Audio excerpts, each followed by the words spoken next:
Olá, alunos! A aula de hoje é sobre atores sociais e o planejamento de políticas e projetos sociais. Os principais atores envolvidos no planejamento de políticas e projetos são o Estado, as empresas, ONGs, movimentos sociais e conselhos. Vamos ver cada um deles com mais detalhes. Atores sociais. No caso do Estado, é importante que nós saibamos que não é um bloco monolítico. O Estado são os órgãos relacionados ao Estado, os órgãos públicos estatais. Esses órgãos são de direito público. Os únicos órgãos, organizações sociais de direito público são aqueles relacionados ao Estado. Embora o Estado tenha também organizações de direito privado. Mas veja a diferença. Embora o Estado tenha algumas organizações de direito privado, apenas o Estado, seus órgãos relacionados, são de direito público. Chamado de primeiro setor, os órgãos do Estado são aqueles que têm como exclusivo interesse o interesse público. De forma que qualquer organização pública estatal tem como atividade aquelas relacionadas ao cumprimento do interesse público. O Estado também tem uma característica que é de uma organização voltada para garantia de direitos ou meios para que as garantias dos direitos sejam assegurados. Vamos ver agora o depoimento de um responsável pelo planejamento e implementação de políticas e projetos sociais de um órgão do Estado, um órgão público estatal.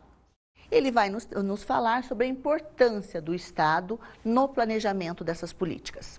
Em termos gerais, o Estado, a importância do Estado no planejamento das políticas públicas é organizar ações que vão determinar qual o nível de proteção social de uma sociedade.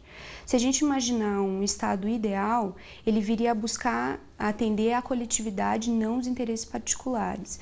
Então, num primeiro momento, a agenda da política social, ela viria redistribuir, talvez, benefícios sociais para corrigir desigualdades sociais que poderiam vir, por exemplo, do desenvolvimento econômico. E não cabe só ao Estado ter atenção a essas demandas sociais. Isso vai também depender muito da mobilização dos atores sociais em levar suas demandas até o Estado.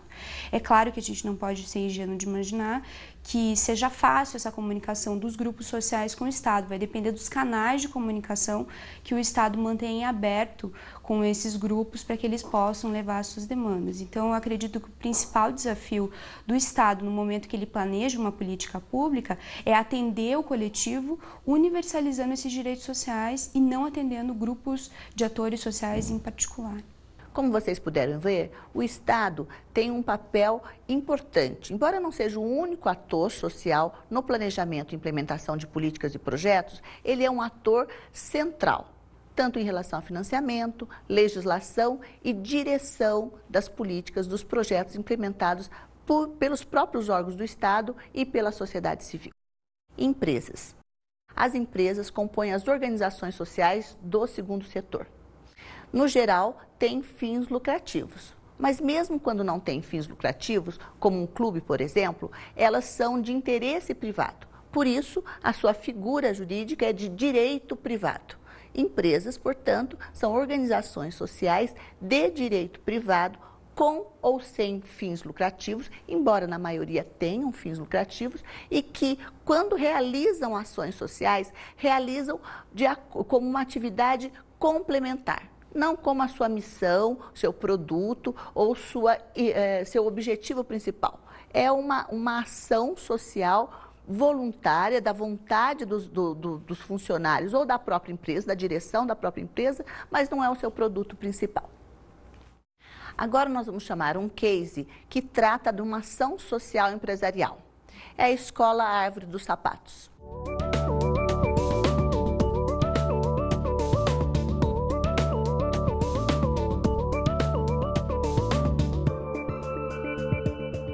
Na verdade, o CEMEI Árvore dos Sapatos, ele é um Centro Municipal de Educação Infantil, onde ele atende crianças de 0 a 6 anos de idade. Quem patrocina é a própria prefeitura, né? E a empresa Renault, situada aqui no bairro mesmo. E os benefícios é para os alunos, através de brinquedos, de livros para a biblioteca, de passeios. Nós temos assim os planejamentos que a gente faz conforme a Secretaria de Educação nos pede. Então, o que se trabalha pela criança de 0 a 3 anos? O movimento, onde se trabalha todo o corpo da criança. Artes, onde ela conhece cores, textura, onde ela usa realmente o próprio corpo para fazer todas essas atividades. A linguagem oral é desenvolvida através dos relatos de experiências, da hora da conversa, né, dos contos. É feito também um trabalho de literatura.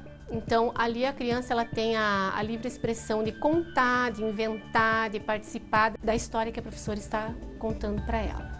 Temos também no CEMEI o projeto do Play, né, que é o projeto lúdico na educação infantil, onde a professora entra na sala e trabalha somente atividades de brincadeiras. É um dia diferente, né? A criança não faz as atividades pedagógicas, somente brincadeiras. E também o projeto da horta, onde a criança planta, mexe na terra, daí ela cuida dos canteiros, onde ela tira os matinhos, vê aquela planta se desenvolver, depois ela colhe e come. A educação infantil, ela é através de mais brincadeiras do que o próprio, digamos, caderno e papel, né? Então, as crianças, elas aprendem através de jogos e brincadeiras. Então, é claro que um CEMEI, onde ele tem mais diversidade de jogos, a criança, ela sai bem mais atendida, né?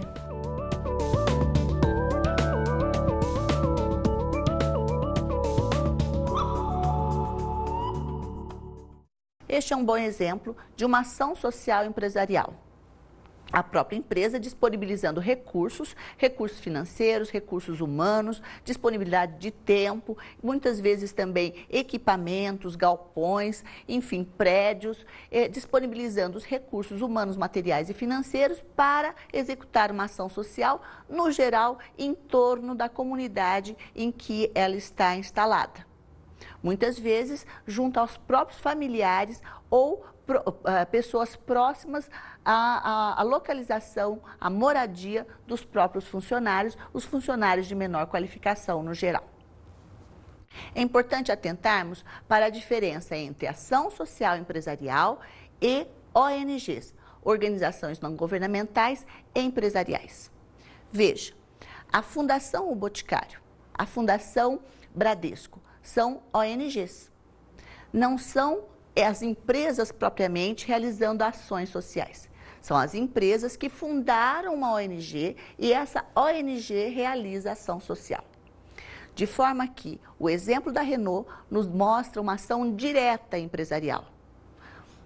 A Renault realizando um projeto social diferente do Bradesco, que realiza projetos sociais a partir de uma fundação, a Fundação Bradesco. As organizações não governamentais, ONGs.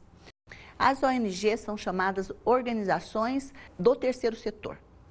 São de direito privado que realizam ações de interesse público. Importante frisar esse ponto. Todas as ONGs, mesmo aquelas com relação de parceria com o Estado, são de direito privado. Apenas o Estado possui organizações de direito público.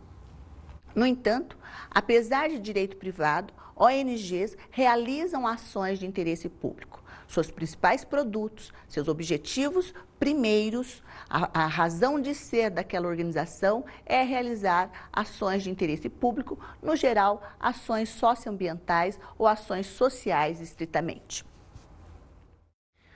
Os principais tipos de ONG são as ativistas, aquelas ligadas a movimentos sociais, são também as de produção de conhecimento, ONGs que têm como principal preocupação produzir, publicar textos em sites ou em manuais, em cadernos, em livros de formação, seja formação para a cidadania, educação socioambiental e outras temáticas.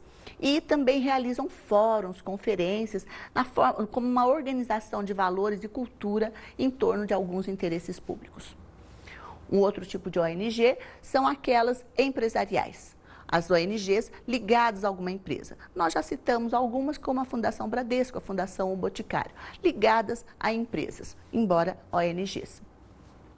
Um quarto tipo de ONG é a ONG filantrópica, isto é, ONGs que têm como princípio, como missão, a ajuda, a caridade a grupos sociais específicos. Essas ONGs filantrópicas podem ainda ser confessionais, isto é, ligadas a algum credo religioso.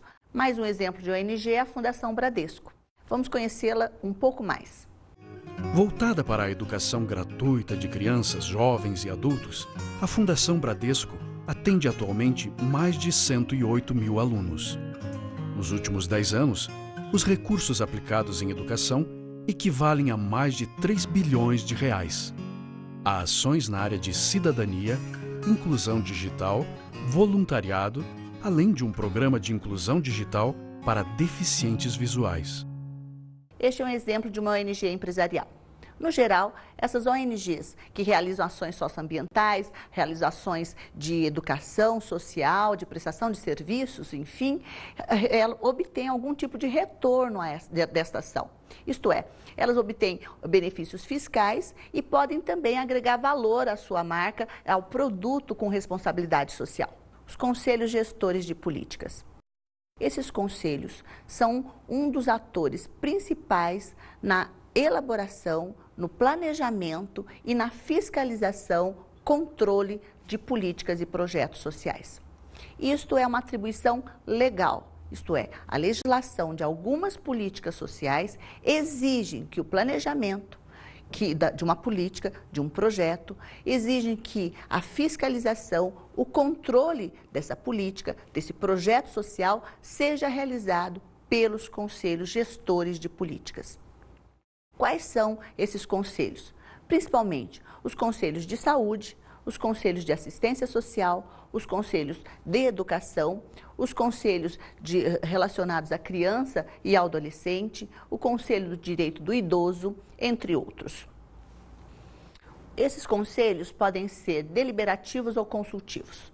São deliberativos aqueles que participam da decisão do planejamento da política. Isto é, 3 exemplos claros de conselhos deliberativos são os conselhos de saúde, educação e assistência social. Legalmente, pela legislação, os municípios, Estado e a União têm a obrigatoriedade da formação de conselho paritário entre representantes da sociedade civil e representantes governamentais para deliberar, decidir sobre políticas públicas. Mas, além do conselho de políticas, há outros tipos de conselhos. Vejamos conselhos que participam mais diretamente ou indiretamente do planejamento e da implementação de políticas e projetos sociais. Esses conselhos são os conselhos de políticas, propriamente dito, os conselhos tutelares, os conselhos populares e os conselhos comunitários. Movimentos sociais. Os movimentos sociais são uma forma de organização da sociedade civil. Melhor dizendo, são uma forma da sociedade civil se organizar. Isso porque organizações da sociedade civil podem ser também ONGs, podem ser as próprias empresas em algum sentido. Mas sociedade civil organizada, isto é, mobilizada para reivindicar, para expressar as suas demandas, é um tipo diferente. Um tipo que requer uma ação coletiva. Essa ação coletiva tem uma expressão histórica bastante antiga. Os movimentos sociais não são de hoje. Os movimentos sociais tradicionais vêm desde a antiguidade. Tem os movimentos sociais também ligados a requisições do campo, antes mesmo da sociedade capitalista. De qualquer forma, movimentos sociais hoje reivindicam muito mais os interesses daquele grupo organizado ou mesmo lutas por direitos mais gerais ou mudança da sociedade. Então, os movimentos socialistas, os movimentos anarquistas, os movimentos culturais, são movimentos que pretendem mudar valores ou mesmo modo de produção e a ordem social. Um outro exemplo de movimento social é o movimento trabalhador. Movimento trabalhador urbano, movimento trabalhador rural.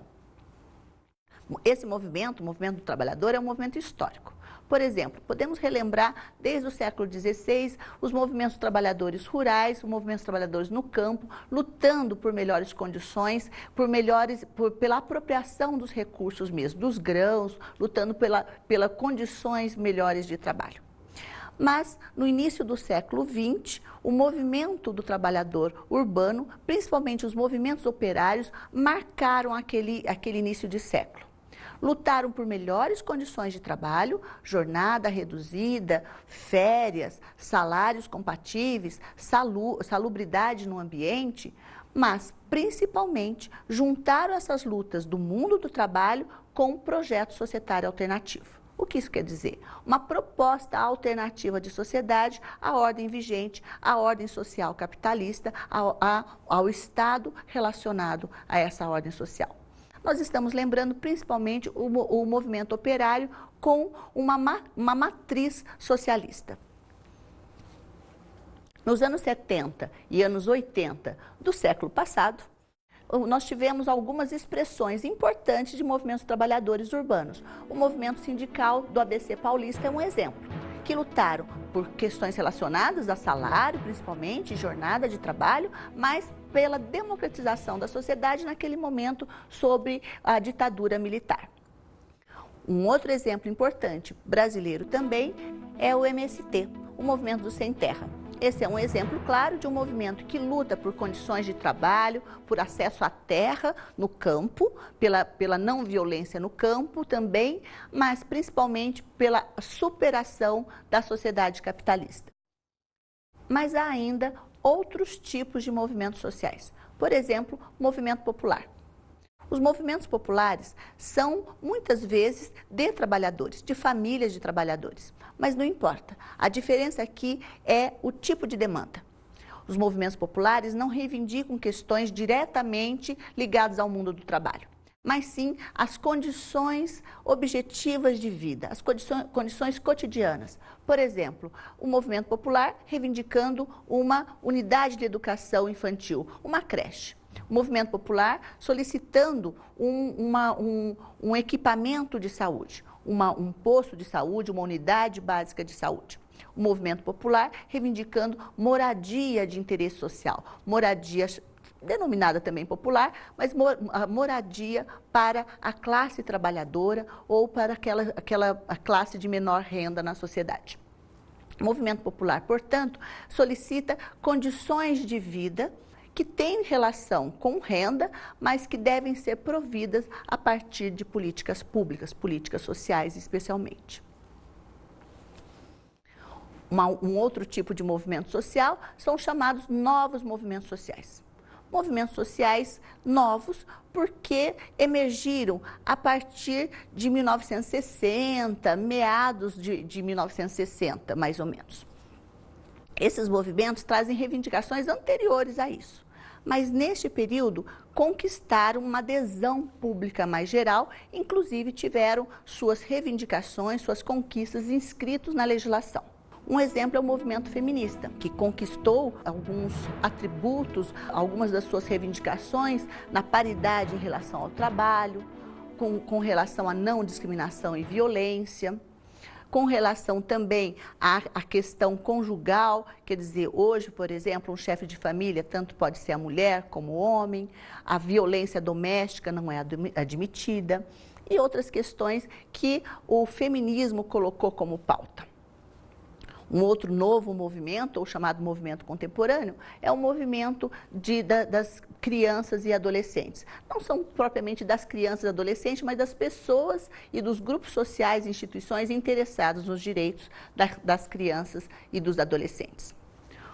Um movimento bastante marcante de 1960 para cá, por exemplo, é o movimento do ecológico, ou movimento também ambientalista. Há diferença entre eles, mas o que importa é que são movimentos ligados à questão do meio ambiente, à sustentabilidade na terra.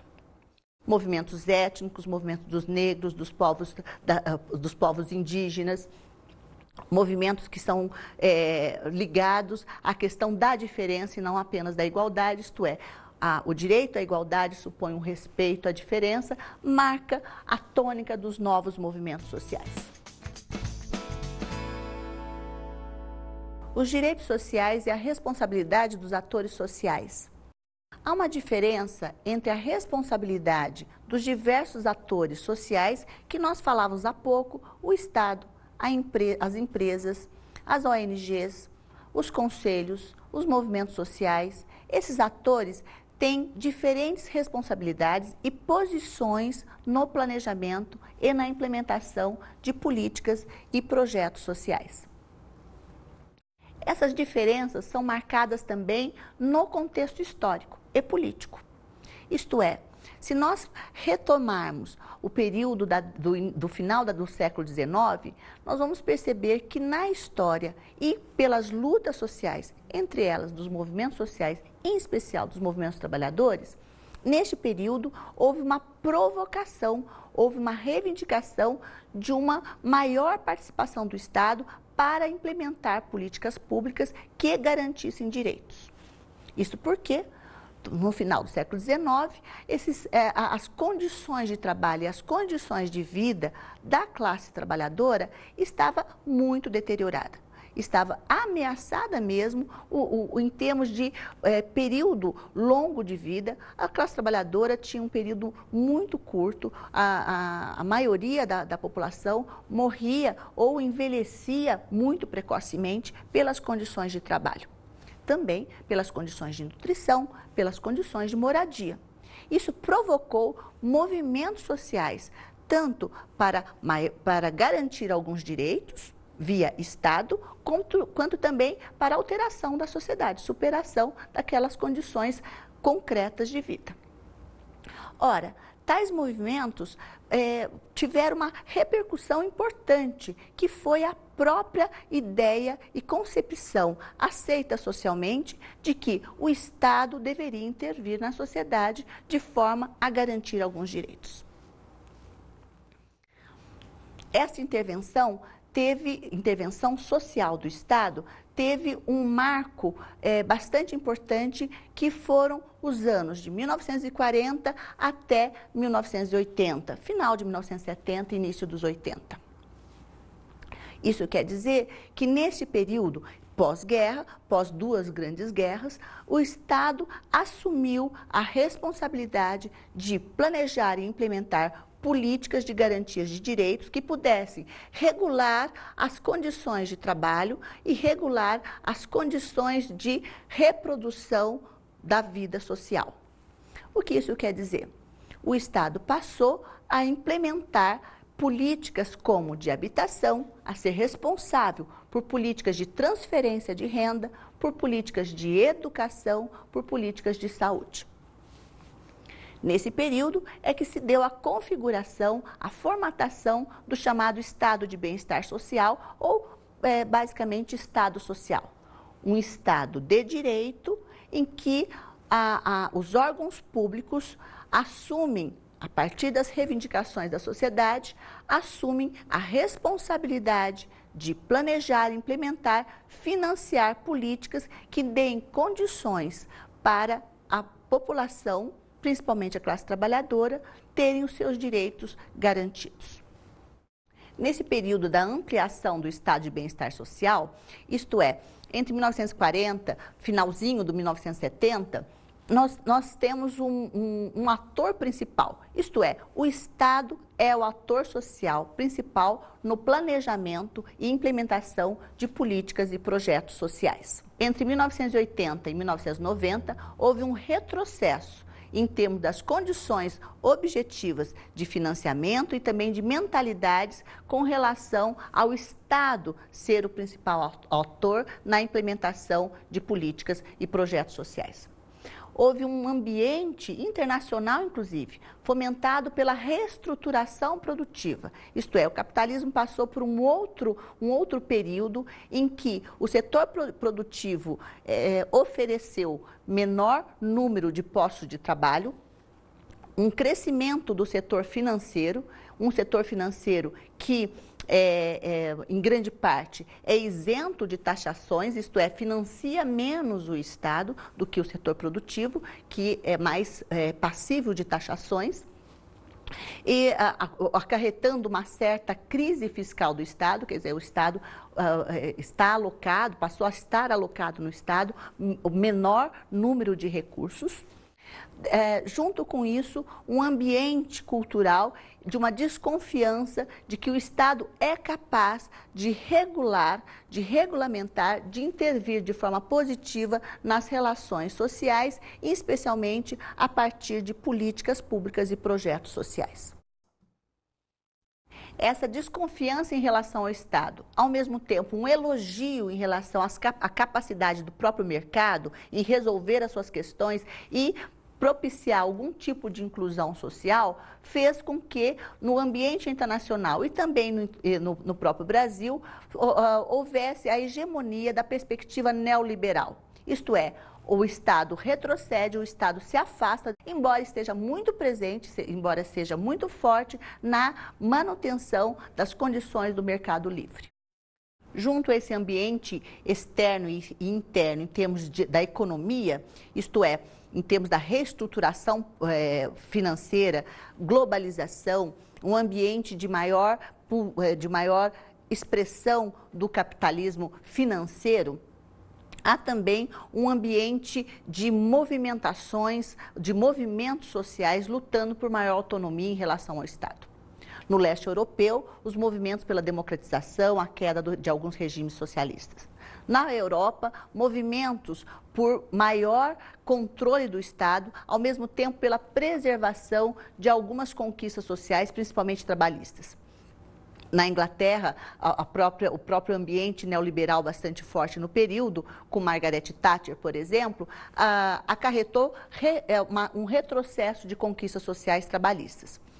Na França, assistimos a alguns movimentos trabalhadores lutando pela permanência de suas conquistas, quando o Estado francês também anuncia medidas que diminuem, que restringem direitos trabalhistas.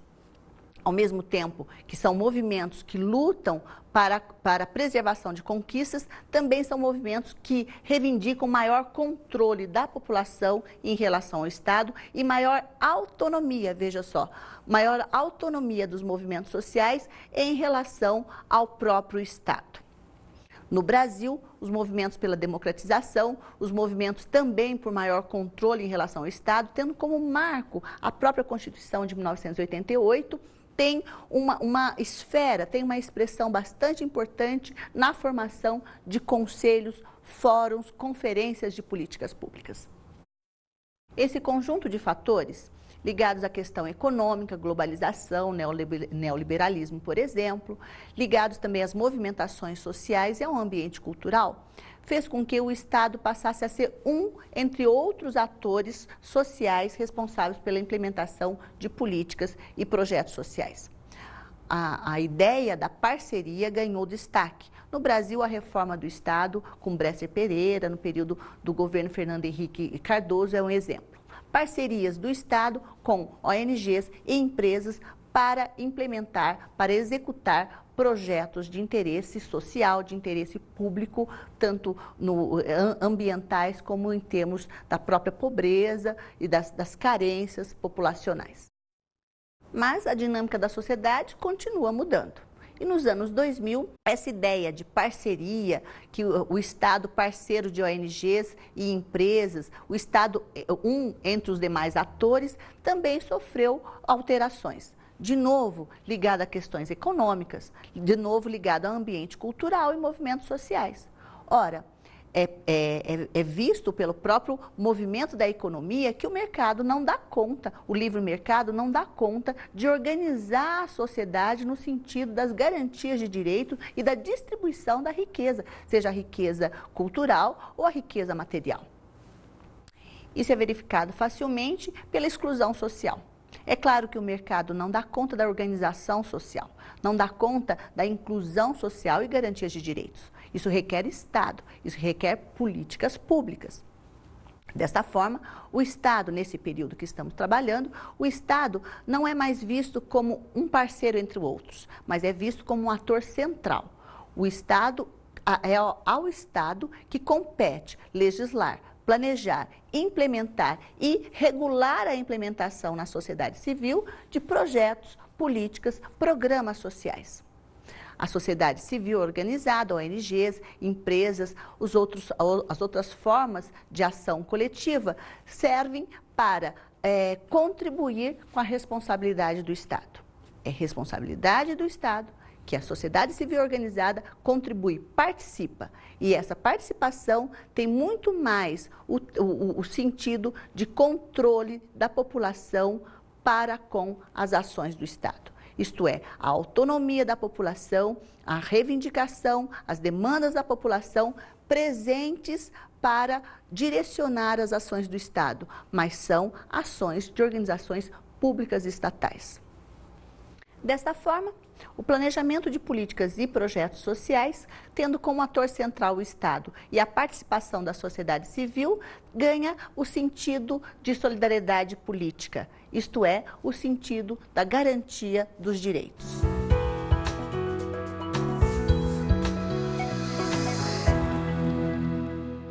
Para a aula de hoje, gostaria de indicar o filme Quanto Vale ou É por Quilo, do diretor Sérgio Bianchi, da distribuidora Europa Filmes. Este filme é importante porque mostra a formação de ONGs de forma bastante crítica. Faz uma crítica a algumas ONGs, claro que não são todas, mas algumas ONGs que têm como negócio a pobreza. Sugiro também o site da ABONG, Associação Brasileira de Organizações Não Governamentais. O site é www.abong.org.br. Este site apresenta um conjunto de ONGs brasileiras. Lá você vai acessar o endereço, o tipo de trabalho, a forma de organização dessa ONG, isto é, ela é ativista, ela é prestadora de serviço, ela é ligada a empresas. Essa Associação Brasileira de Organizações Não Governamentais mostra a diversidade das ONGs no Brasil. É bastante interessante.